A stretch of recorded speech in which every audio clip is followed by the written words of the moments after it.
We have seen different information about how many certified professional controllers were in the facility, and we need to verify that starting with interviews this afternoon. We'll begin to interview the local controller at 4 o'clock this afternoon. We do have logs, but there's also conflicting information, including dates and times on the logs. So now we have to go through that and rectify some of those inconsistencies. We do, however, know that there were 2 people in the cab, 2 people in the tower cab at the time of collision: the local controller and the controller in charge. Again, local controller and controller in charge. For those who may be watching and aren't familiar with aviation, the local controller manages active runways and the immediate airspace surrounding the airport. That local controller had signed on at 10:45, and the shift would have ended at 6:45 a.m. That doesn't mean that he was in position at 10:45, but that he had just signed in at 10:45 p.m. The controller in charge is responsible for safety of operations, all safety of operations. He had clocked in or signed in at 10:30 p.m.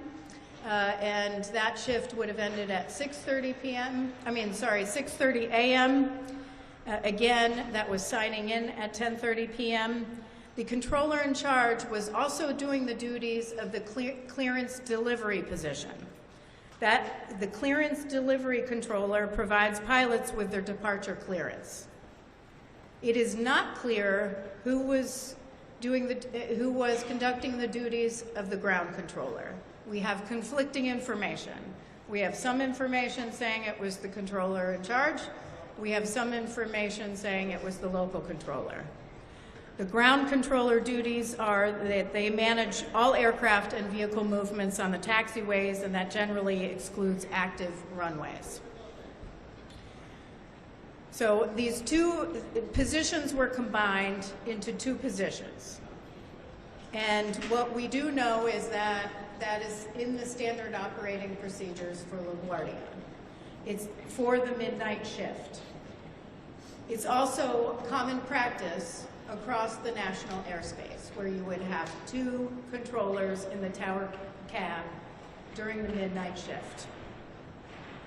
The midnight shift, as a reminder, is one that we have many times at the NTSB raised concerns about with respect to fatigue. Again, I do not know. We have no indication that was a factor here, but it is a shift that we have been focused on in past investigations.